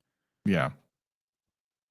Yeah, it's hard to know. And you know, in the industry of which we are, where there is such a thing as fair use, some people don't understand exactly what fair use is and think that they can just take something and maybe put a little music behind it and that changes. That's not true. Or there's a lot of it's very gray. We literally sat with a lawyer and talked about this on an episode that we did for the group coaching Max, vidIQ Max. And he really gave a lot of interesting pieces I've never heard anywhere else talking about what copyright and what fair use really is. So it's much more complicated than you think. The thing is, and I think the only thing you need to really understand is there are cases where you can use copyrighted things, but you better really know them, because the reality is you can be struck down in one day. If someone just gets a bug up their booty and is like, you know what, they used my thing, I don't like them, I'm going to give them 3 strikes, your channel's gone. So do you want to build a foundation of all this time and effort on something that could literally be taken away from you tomorrow? I don't know. It's up to you. Yeah. I'll click on the latest one. Yeah. But yeah, the question I have in the back of my mind is, did this person take content and repurpose it into a meme that they created, or did someone else do that and then they just put it on their channel? That's what I don't really know based on the icons we're seeing all over the place. Yeah. So that matches the shorts matches the name. I can't because of the music. That's funny though. Okay. Yeah. So yeah, that matches. You only see this if you use YouTube's tools. Yeah. To do so that counts. Like you can use YouTube's remixing feature to make a short on your channel based on other content you see. So that's fine. Yeah. But yeah, okay. So because there's copyright music and all kinds of stuff, we can't dive into these, and therefore it's hard to audit a shorts channel when we can't really like get into the content, because we can't really talk about titles too much. I can talk about topic and I can talk about maybe titles, but yeah, I can't unless I can get into the content. I can't really say much myself.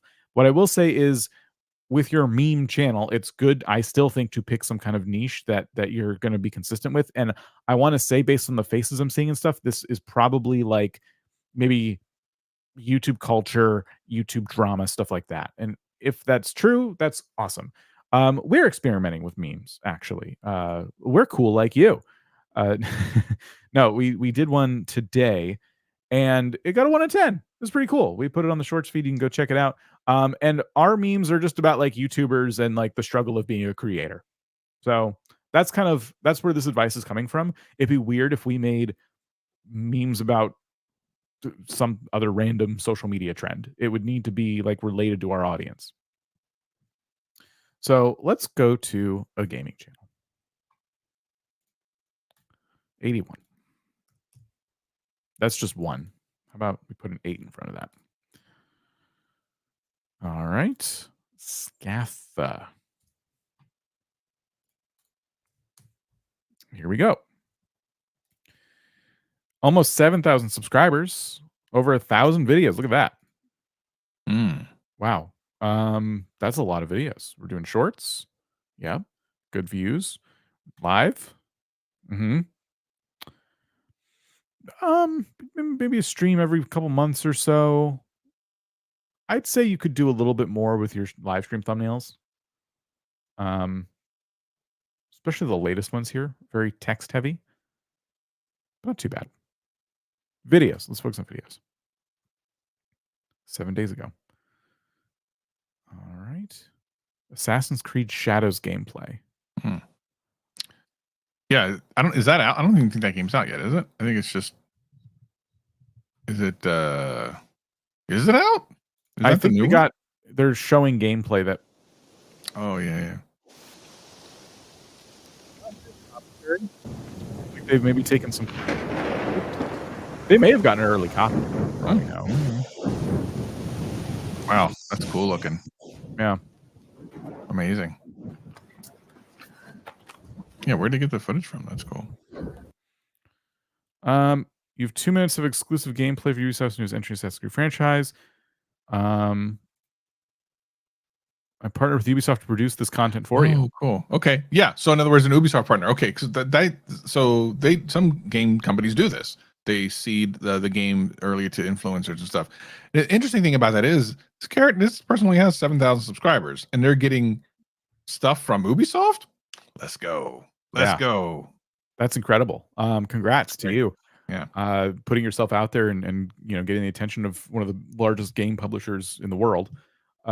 That's really cool. So my question is, are all of your videos like non-commentary like that? And is there anything stopping you from kind of like diving into that? Because I would have loved it maybe. And again, these contracts can be very restrictive. So I'm going to say this, not understanding the agreement that this creator has with Ubisoft, but would they have been able to leave a little bit of commentary for us and tell us about some of the things we were seeing, tell us about some of the new locations, features, things like that? I would have loved to like hear them talk about the nuances of the game, because you have it early, or they just sent you some footage or whatever. Even if they just sent you some footage and you could have speculated on it a little bit. Like, now I didn't get to play the game. They just sent me this footage of someone else playing the game, and here's what I can see just by this footage. Blah, blah, blah, blah, blah, blah, blah. There would have been like a lot there. You could have done like a 10-minute breakdown of something like that. So this is cool. You're getting really good views. I'm trying to think about an audience excited about an upcoming game and what they would want to see. And I think they would want to take in as much as they can as they're building hype. And you could go deeper here and give your perspective on things and really get in there with some commentary. But I know for a lot of people, that's like a big bridge to cross if you've not previously crossed it. So I respect that, but it's tough competition. If you're in this mix with other creators covering this game early, that's probably what you're going up against, if I had to guess. Trying to see what else. Stuff otherwise, yeah, maybe some more clear thumbnails too. Some of them are a little bit jumbled with a bunch of stuff. I'm trying to just determine if they do games that are only like upcoming games, or if they play things after they've come out. Yeah, how old is Prince of Persia? Is that old or new? They might be remaking it. Yeah, I don't know. The Lost Crown. I'm not sure. I never played the originals. I know about them, but I never played them. Yeah, I know it by name, but I never really got into it. So new game plus rewards worth it. Okay. See, is there commentary here? Welcome back, as Ah, to another awesome clip. there is commentary. Okay, cool. Nice. Nice. So, Love it. yeah, when you're covering games from this angle, I think that the more you can speculate and like break things down, the better. If you see a trailer for a game that you think would fit your audience, you should watch that trailer about 7 times. And on the 7th run is when you should get your clipboard out and start taking notes. And I would say you start to really find details you didn't see the first 6 times and you write those down, and that becomes your script. Whether it's just bullet points or a full blown word for word script, you should really be breaking down this stuff, because your channel, if it's what we're seeing here, because the videos are pretty short, I imagine you're talking about upcoming features, upcoming games, things like that. Your channel is for people who are getting hyped about stuff. People are like, I want to play this game, therefore I want to know everything about it. And if you're getting copies early, you have an advantage that they don't as the average consumer. They're not getting a copy early, you are. So what can you learn from it that they couldn't get from just watching a preview trailer? Yeah, I totally agree. I love it. I love the idea behind the channel. So and I think that's the case most of the time when we put up these channels. There's a lot of great ideas, but sometimes the execution just doesn't match the idea. And this one's close. There's only a couple, just some things you need to tweak, but other than that, like, I think you're on the right path. Mm-hmm. So very, very good work. Congrats on almost 7,000 subscribers. Congrats on your relationship with large game studios. That's awesome. And keep it up. Yeah, that's great. Love it. Let's jump into the non-gaming forum again and choose. You know what we should do at the, because I don't know, you haven't been here for a while, so I don't know if you were doing it when last we were here, but like in like 10 minutes or so, we should wipe the whole thing and see, just let people that are here. We should do that thing. There's a lot of you here that, and a lot of you left, but we got the forum all filled up with channels. You know what we need to do? We need the animation of the Thanos snap. So that'll be the Thanos snap segment where it just wipes the entire thing, and you can run a little thing that's like boom, and it just wipes. It would look like me clicking that button there and going oops, and then I go here, and then I go whoops, just like there that. They go. All right, we better fill them out. Yep, you guys better fill out the form now. Now, no one's gonna pay attention to the audit though. That's okay. It's all right. They weren't paying attention anyway. They were just hoping for themselves. That's okay. PuzzledPlay will pay attention. Yeah, they're here. That's good. Okay, PuzzledPlay, you don't need to resubmit your channel. You're already up on the screen, so you could pay attention. Everyone else can go resubmit their channels. You have 141 subscribers and 81 videos. The result of too much determination, love for puzzles. I love that's where it cut it off. That's great. I love that. Yeah. Welcome, fellow puzzler. If something about the videos doesn't seem correct, tell me. Make it right. Okay. Oh dear God. Okay, so you're a channel specifically about puzzles, but what about puzzles? I'm gonna need a minute on this one. I think. Can you solve these 10 truly tricky riddles? I couldn't even say that. No. So here's what I like about that particular one, because the thumbnail's super simple, but it actually gets across the point. It's a riddle right there. So then you're like, oh, I like this riddle. Let me watch more. So in that case, a text thumbnail makes perfect sense for a channel like this. Like it's absolutely perfect. Now the third one over is a little bit harder to read.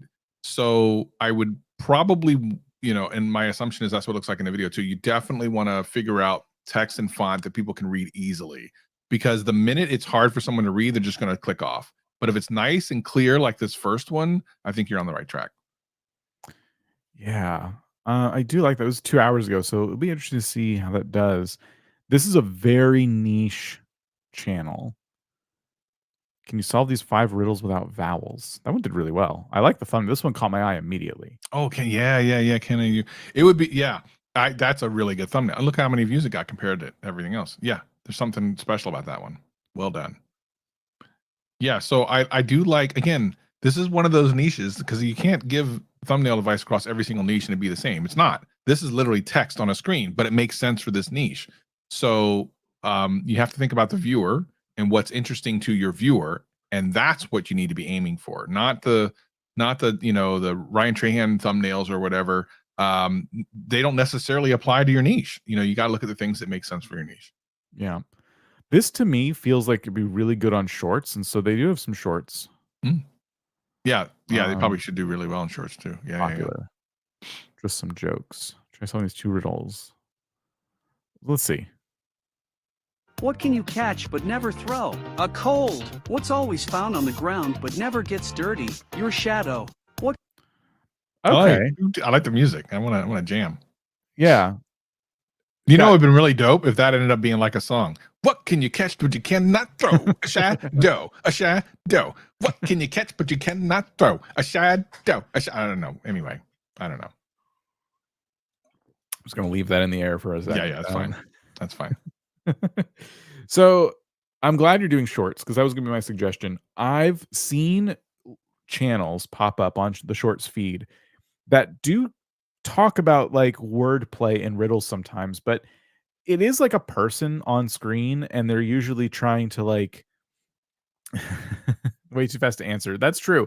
That is true. If you were trying to quiz people, that's true. But I think the ones I enjoy the most are when they just kind of like walk you through. There's a person on the screen. They kind of start with like, "Did you know this about or Vsauce will like show some cool puzzle that he's got, and there's a lot of like suspense in the video and stuff like that. So I don't know. I don't know if it's the best comparison based on what you're doing. Like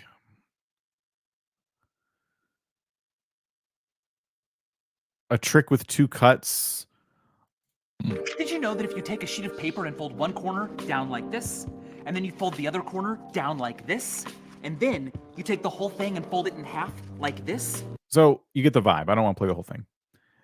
I know this is a way different format than what you're doing, but I think the intent is kind of the same, where you're trying to like get people's brains moving. And it shows your competition as well, I think. I think that is your competition, but there might be some channels that better fit that, and your YouTube analytics can probably tell you that. Let's just look at the latest one real quick. So it's just music. We don't even have like the AI voice or anything in this one. I'm strong but light, holding more than I show. I just realized something. Why does the closed caption work here on the text? Yeah, I've never seen that before. My mind's a little blown. They must have done this themselves. Did they? That's interesting. It shouldn't be there automatically. That's like no, because no one's saying anything. Yeah, so that's very interesting. Did they do? That's interesting. Okay. So there's definitely more time to solve this, but yeah, I do think that these could be more like engaging, and that's kind of what's missing for me. And I'd hate to like leave a creator with that kind of advice. They clearly don't want to put their face or their voice on this content. You know what I would do? You're saying like you should do that. This is probably the last little bit of advice for the channel, but I would have a little timeline thing that shrinks, and as it shrinks, the music gets more intense. So you're kind of like, oh, can I think the answer? You know, something like that. That's what game shows do all the time.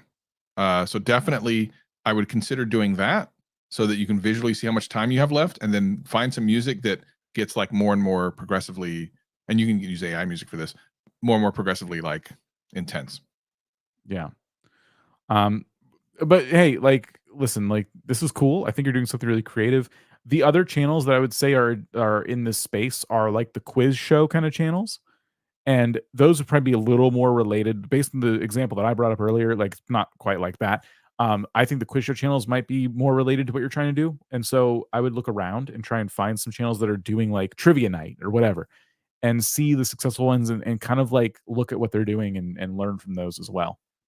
But those are two sides of YouTube you can check out for some inspiration. All right, so we just cleared the forums. And we already have 125 responses on the non-gaming forum and 93 on the gaming forum. Your chances just got a lot better. Lot better. Thank everyone. Everyone thank me for that, by the way. Just thank me. Praise me. One's in the chat. Thank you, One's Travis. One's in the chat. Thank you. Liam Tom 123.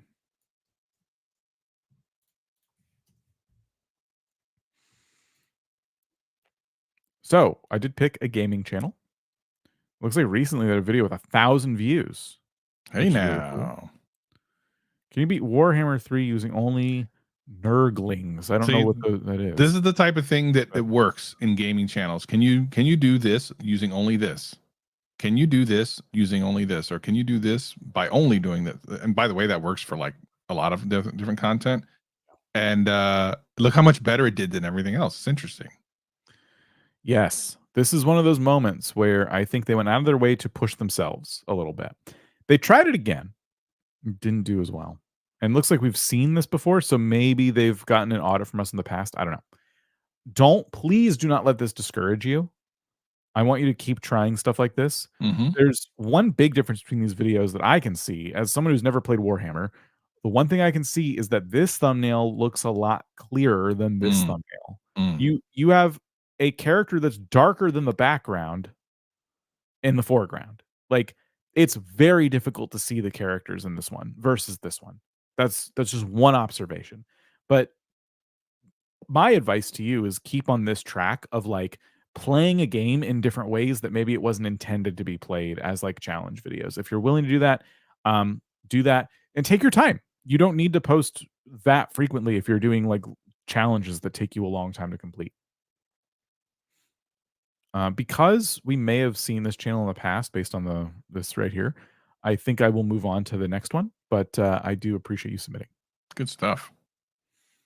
Next up, 133.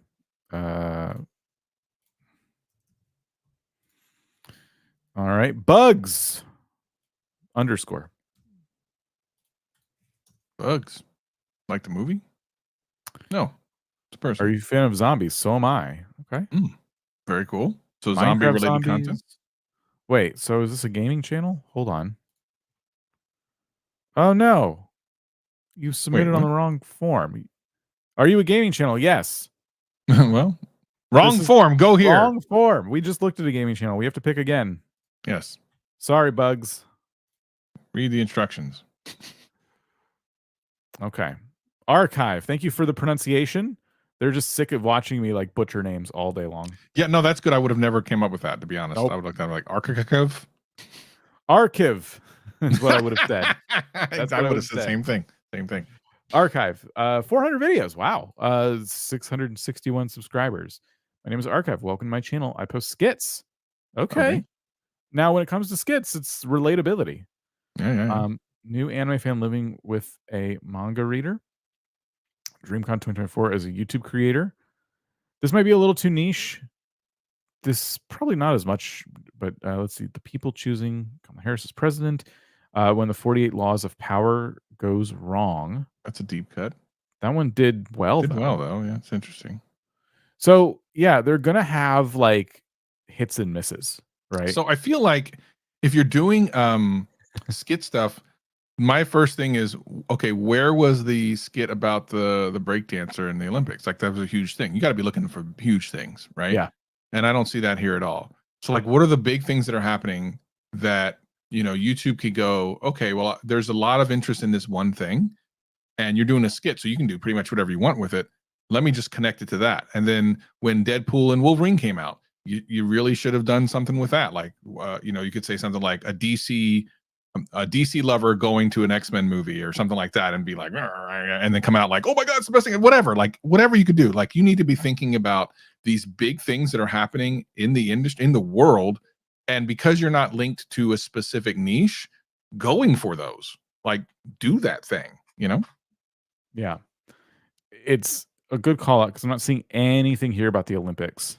And there was a few things to kind of like sink your teeth into there. But these are good views, especially for a channel that's just like throwing all kinds of skits at the wall. Like, this is awesome. Traveling with Russell. Are you traveling with Russell? Are you in Australia? That's funny. I do just to show you guys too, as a treat. This doesn't have much to do with this channel. I'm going to show you my favorite skit channel right now. They're big on shorts, but they make long form videos too. That's a bad idea. What a great name. They took off and they've had like quite the quick rise to fame here. You might have even seen them if you watch shorts. But their skits are more just like relatable, like to everyday life. They're not really chasing trends at all. And honestly, I think these two have just had like a lot of like acting training or just been at it for a while because not only are they really good actors, but like the shorts too, you can just tell from the thumbnails are very cinematically shot. They're very unique. But anyway, I really enjoy it when their shorts pop up on my feed. Back to the hero channel. I love to see like the different videos that have done well for you, and I think it really does come down to like not just relatability, but the timing. Like Travis is saying, there's a lot of different things that went on recently that you could jump into. I think when you're making skits, especially when they're this short, being quick, being one of the first people to start, making fun of it is going to be in your favor quite a bit. A channel this may remind me of is Man Carrying Thing, who does a lot of stuff about like YouTube and things like that. But like I don't know, I just get that vibe of the solo skit YouTuber. So you could check out their channel as well. But yeah, definitely keep it up. I think you're doing it right with the thumbnails as well. I think just having you in the middle of like an action or something is exactly what you need to be doing. I do not think you need to make overproduced thumbnails at all. I think this looks way more authentic. It already kind of like gives me a vibe just by looking at like your facial expressions, things like that. So there you go. Let's look at another channel. And we'll get back to supers as well. I know we have some waiting. Now we'll look at a gaming channel. 9. Okay. 9. So we got in there pretty quick. Alpaca but serious. 500 subscribers. I like the name. Gamer Alpaca. I mostly play FPS games such as BattleBit Remastered and Battlefield 1. Okay. As promised. BattleBit Remastered. You are welcome, Rkyv. Best of luck. So, all right, let's see. This is going to take me a minute. Just kind of soak it in. There's a lot of text in your thumbnails. Looks like it's not in a language that I recognize, which is fine. Earlier, I said when we look at channels where maybe English isn't the first language, it's easier when the thumbnail is clear and makes sense. It's easier to give some advice, even if we can't read the title.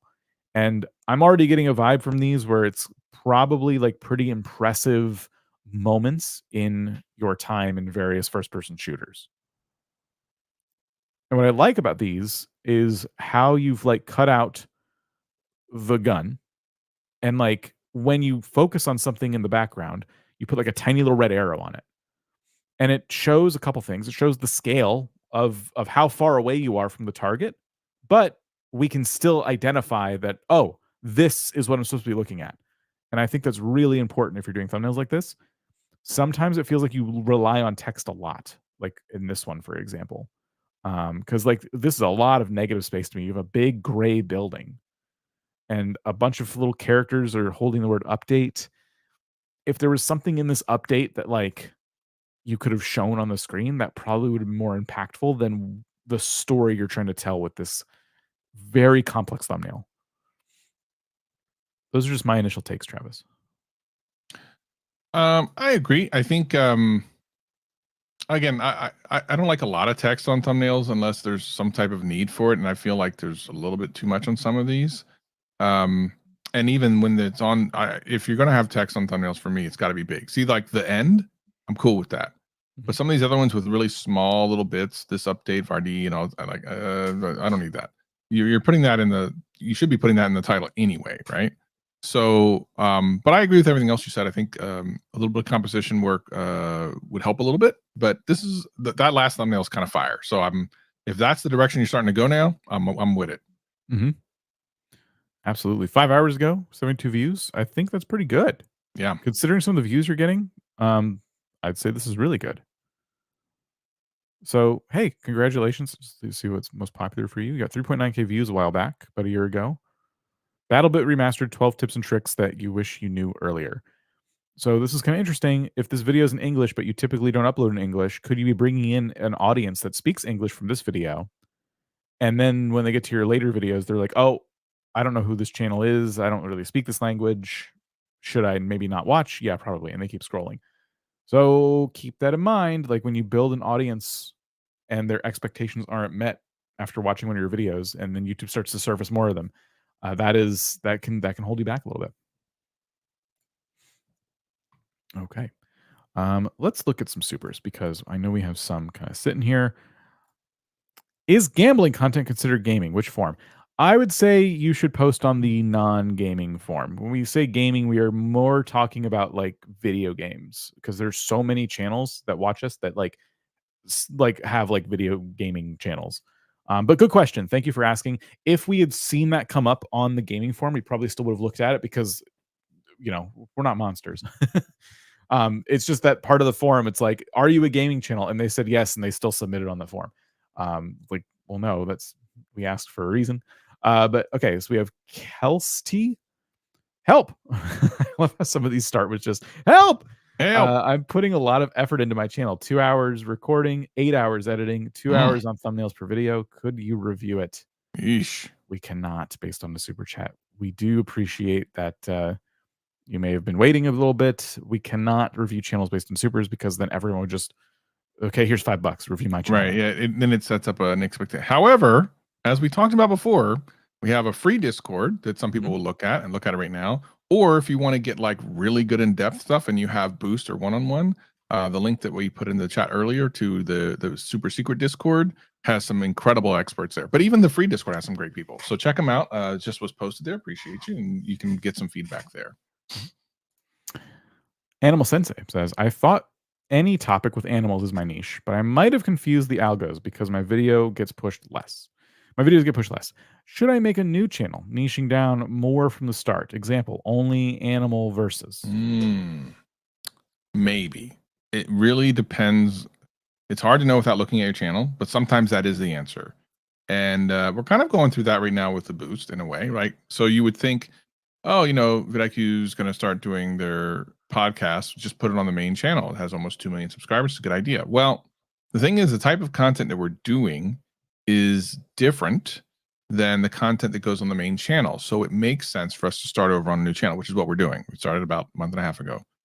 And the audience that we're seeing from there, not even just from the comments, but also from the actual analytics, is different than what's on the main channel, including ages. So the people that we were going after, we probably wouldn't have been able to reach on the main channel. But now that we've started over, the audience that we really want is finding the channel, and we're directly communicating with the people we want instead of having to try to. It's almost like taking the Titanic with a spoon and trying to make it go a different direction. So yeah, it's an interesting analogy. Listen, it's one way to think about it. Collector Gamer gave us a super. Appreciate you. Des Duplicates gave us a super. Very Appreciate cool. you. Just Rhonda. With all the negativity in life, I appreciate your positive encouragement. You always encourage us to keep trying. I, for one, need the positive reinforcement. You're very welcome. Thank you for the super. Thanks for the kind words. I really try to make an effort to be, more positive. It's easy to kind of sometimes look at a channel and go, "What are you doing?" Like because we'll make videos about it. Like, you have to be careful. Like, it's the assumption that sometimes you guys hear the same advice from us, right? And it's like, oh my gosh, every time I'm at this live stream. But sometimes that's us trying not to assume that the people who are asking have ever heard us say that before. Right. Because as like my favorite poll to do when we do this stream is this your first vidIQ live stream? And sure enough, we have the results now. More of you have said yes than no. This did eventually tip to more than half of you. Right. So we have to, and by the way, like people who have been doing this for a long period of time and even have what you would call success make these same mistakes. Like when I do consultations one-on-one with creators, even creators that are very successful make a lot of the same mistakes. So if you hear it a couple of times, you have to know it's true, not just making it up. So good stuff. We have one from This Rocks super chat. This Rocks. Thank you. Searching for Tone says guitar gear review and techniques. What category am I? Is that music? How to? Education? Does it matter? Interesting. Oh, are you talking about for the thing that you select in YouTube? Yeah. I don't think it matters. It doesn't really matter. Like it doesn't matter. By the way YouTube explains that is that it helps them figure out what types of ads to run on your channel, which is kind of weird. And I don't even know if they use that anymore, but that was like in the original help pages, that's what that was for. Doesn't do anything. Yeah, I wouldn't be surprised if one day YouTube changes the upload flow and they get rid of tags even. Like, oh yeah, I expect that to happen. Yeah, I think there's a lot of old stuff in the upload flow. We still have a tag tool, and YouTube claims they're good for like misspellings and things like that. Yeah. So all right, cool. Let's give people a tool that does tags quickly so they can focus on the stuff that matters. And so we've updated it. We have it, but we know, on this channel, like we talk about how tags aren't worth as much as they used to be, barely anything really. So yeah, I would say that's one of those more outdated features, but I don't work at YouTube, so keep that in mind. Right. Little Kitchen Big Food. I love that name. Just rebooted my channel after 3 inactive years. Should channels use shorts to tease long form videos? I mean, listen, you can. You also can do the feature where it points the short to the long.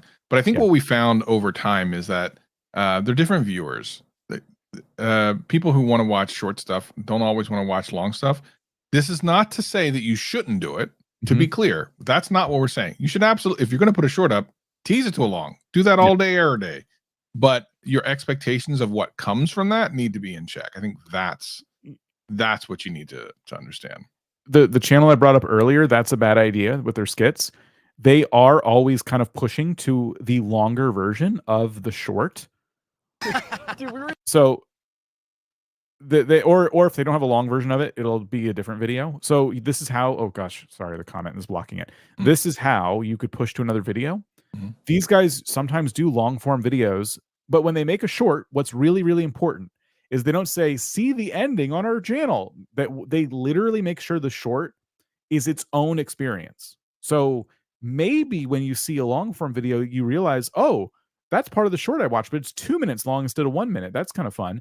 And then you can, if you enjoyed it, maybe you click on the long form version to get more, right? But yeah, you should make sure the shorts audience is getting a complete experience if they're going to watch your shorts.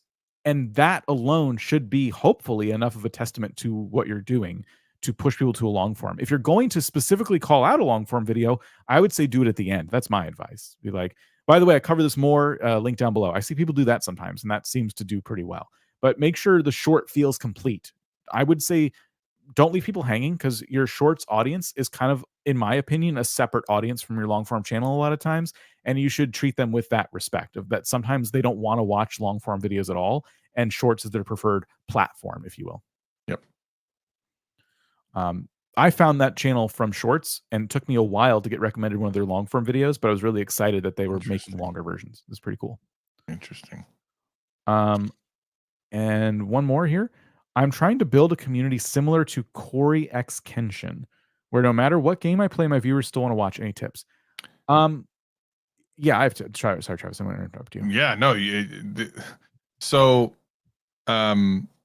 this is a skill that almost can't be learned because it's more about your personality coming through. The tips we would tell you is you have to show your personality. Like, that's the thing that people come back to. So what you say here is really important to understand, where no matter what game I play, if you still want to watch, they want to watch you. That's why they're coming. That's why they go to Corey. They're watching him, not necessarily the game. But even with that, understand that you will still have videos that don't, quote, do well. It doesn't mean every single video is going to do well. No, it does not mean that. Even if the attraction is you. So as long as you understand that. But yeah, the way to do that is to get people to, like, what's your superpower? What do friends like about you? How do you pump that up more in your videos? Ask your friends, what do you like about me? What makes you want to hang out with me? Yeah. Do I make you laugh all the time? Okay, well, start making some jokes in your videos. Is that I'm just really positive and you like that? Well, make sure that comes out in the video. Find out from your friends what they like about you and make that more apparent in your videos. This is the example I always give when we get this question, because this is Josh. He literally plays like all kinds of games. A lot of them are simulator games, so there is like a through line, but all kinds of games. And Josh's whole thing is ruining the game. So it's the through line becomes, it's not about playing one game, it's about how you play the game. Just like Travis is saying, it's about you. What is specific about you that makes you unique? For this guy, it's like chaos. This is just like chaotic evil, manifested into a gaming content creator. So that's their thing. And when you say you're trying to build a channel like another creator, be careful not to too much pantomime being that person. You still want to be you at the end of the day. What do you feel like makes Corey unique? And don't do what Corey's doing in the sense that, okay, I'm going to try to be them. No, you need to be you. What makes you unique? You know, and I do think it helps that Josh plays games that are more simulator kind of like style, but I think that's a choice based on how much chaos you can kind of get out of those games. Some of these games, like this one here, I'll just say, in my opinion, is very poorly built.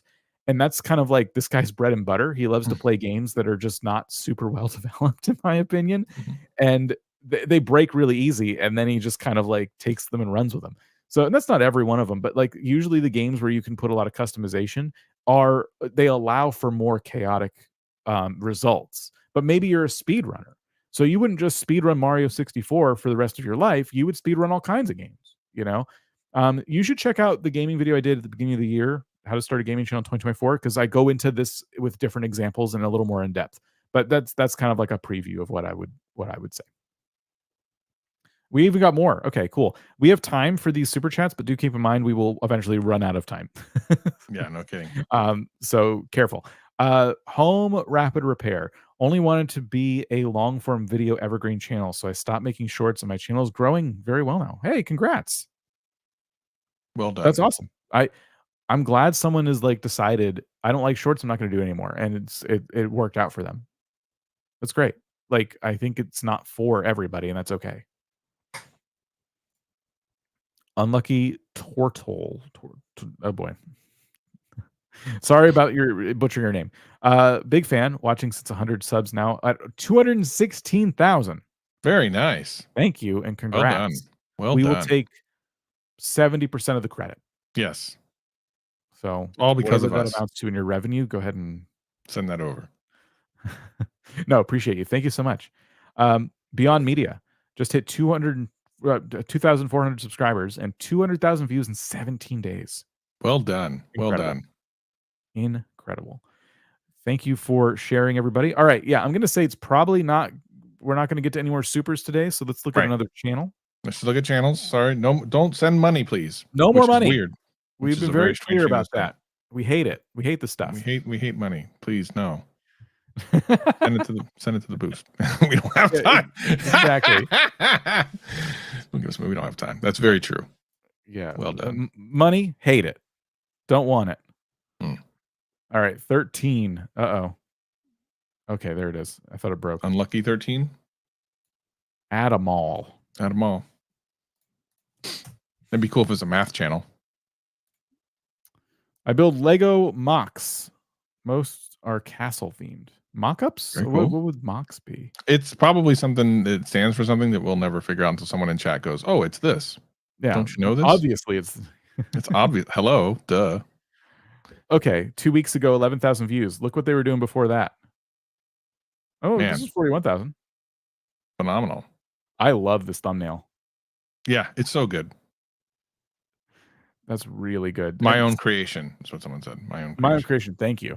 So that's really cool. That's taking the Lego niche to a dimension that I could never achieve personally. Like, if I don't have an instruction manual, then all I've bought is a box of plastic junk. I can't do anything with it unless I have instructions. So this is like you using a unique skill set and creating a YouTube channel out of it. So over 1,000 subscribers, seeing some pretty good success here. I think the obvious advice to me is that some of your thumbnails work better than some of your other thumbnails and topics. Like, go to popular and try to find how these relate to each other, and then look at your least popular videos and what was it about them. These thumbnails are so vibrant and they stand out immediately. And I also think that the topics are really awesome. I made custom accessories for my Lego castle minifigures, and it's mid-battle, someone getting stabbed with a spear. Like, Lego would never. That's so cool. That's like, oh man, what if everything in Lego City was a mech? Incredible idea. And you could see a porta potty fighting a trash can. This is unique and really cool. I just love it. Cool. Yeah, so good. The videos that didn't do as well is like your BMX video. Why is that there? What is that all doing? I only care about your BMX video if you're putting together Legos while riding it. Then I'll watch it. Yes, I built 10 Lego sets while riding my BMX. I made the Skull Kid. I would say this one, you should have paired it with the Legend of Zelda like thumbnail. Like, so it should have been 2 panels instead of 3. The thing you made next to the actual source material. This was a confusing thumbnail, but I had to stare at it a while to get it. A giveaway, I wouldn't say do giveaways personally, because they tend to like you're getting views for the wrong reasons in that sense. But I don't know. I'm anti giveaway on YouTube, but that's just me. How to make custom Lego shields. We were literally talking about that before we went live. It's so funny. Yeah. A Lego BMX bike, like a rideable BMX bike. That'd be dope. Yeah. You definitely gotta hurt yourself. I think how to make Lego custom Lego shields is cool, but it feels inaccessible to me because they do look really cool and really custom, but I feel like I would need materials that I do not possess to do it. And so there's like a barrier to getting into that content, but it's a how-to video. So this is just me going video by video and seeing what worked and what didn't, in my opinion, without looking at the analytics, which I don't have. But yeah, those are my takes. I think when you have an idea that's really clear to see and you have a nice, big, vibrant thumbnail, you're going to see that, instant success. And if a video didn't do well, but I feel like it should, it's probably because the thumbnail just wasn't a clear enough message. And I think you could change this thumbnail, honestly, and leave the video up. Can you tell I'm starting to slow down a little bit, Travis? Well, I am too. I'm kind of hungry. I haven't eaten anything in a while, but yes. Swedish guy making a Volvo and only Lego. It's electric running. Wow. That's cool. Well, there you go. Cool. Yeah. Well, awesome. Okay. Travis, I'm going to call that the last channel. Let's do it. And I'm going to say that Beyond Media just hit 2,400 subscribers, 200K views in 17 days. And that's awesome. That's amazing. And that means you can do it too. It's possible. Some of y'all can do it. Some of y'all can do it. This nonsense that YouTube doesn't like small channels, Yeah, let me talk about that real quick, because I almost made a video on it until I realized that I think you made a video on it like a year ago or something. I was literally like, oh, this is a great idea. I can't wait to make this video. Dan made it. You can still make your version of it. Tinker Toys. Stop it, old man Gibb. Yes, I do know Tinker Toys. Please don't say that. Oh, now you're talking about how old I am. Stop it. Okay. let me get off that. Now I'm depressed. There's actually a team inside of YouTube that specifically works on trying to get discoverability to small channels. Now, over the last year, you may have noticed on your homepage that randomly videos on your channel, videos on your homepage are from random little small channels. I mean, I've even been suggested live streams with like 3 people in them. So they are definitely working on small channels growth for sure. I mean, I've helped channels myself grow from 0 to monetized relatively quickly. It is a thing you can do. It's very possible to do that. It is literally it comes down to having an idea and executing well. And some of those skills, like you can sit here and you can watch vidIQ videos all day, and we help you with like the analytics side of things and coming up with some good ideas and stuff. But there are skills you also need to develop outside of vidIQ that involve making thumbnails. That means getting familiar with the thumbnail software, doing things that are a little uncomfortable, like editing. Some of you might not like editing, but go and watch also some Premiere tutorials and things like that. If you use Premiere or whatever editing software you use, CapCut, DaVinci, like learn those other skills as well, alongside the things we sit here and talk about every week. And yes, it is very possible to grow a channel from, scratch without already having something established. I think that was my biggest mistake that I made when I first started, was assuming I already have to have had something in order to be something on YouTube. And that wasn't the case. I was just getting a lot of the fundamentals wrong, just straight wrong. So best of luck to everybody. Those are my final thoughts. Yeah. My final thing is I saw a couple people come over to the Boost channel that we promoted earlier. If you're obsessed with YouTube, like if you just love YouTube, you go to YouTube live streams, you just think about YouTube all day. And I don't mean like people that just like help my channel. I don't mean that. Only people that are like almost obsessed with YouTube, go check out the Boost. It's our YouTube channel and our podcast is free. You can go watch it. You can go listen to it. You're going to love it. This is for people that are obsessed. If you're not obsessed and you're just like, I just want my channel to grow, don't go there. Please, please don't go there. I'm being honest with that. Only if you're like obsessed, like I want this to be a thing. I want to know how to make a business. I want to understand the intricacies, every little thing. Go over there, check it out. I 100% guarantee you will love it, or your money back. Of course, you're not paying anything, so that's pretty easy for me to say. The cat does know when 2 hours is up. I promise you that is a thing. That cat is smart. This is the smartest cat ever. Is the super smart. Oh, and I saw that Tish is in the chat. Tish, so good to see you in chat. I hope you're doing very well. Yes. Shout out to Tish. And yeah, let's that was the cat. That would be a good way to end. Bruh. Oh man. Okay. I meant to click this one. Goodbye.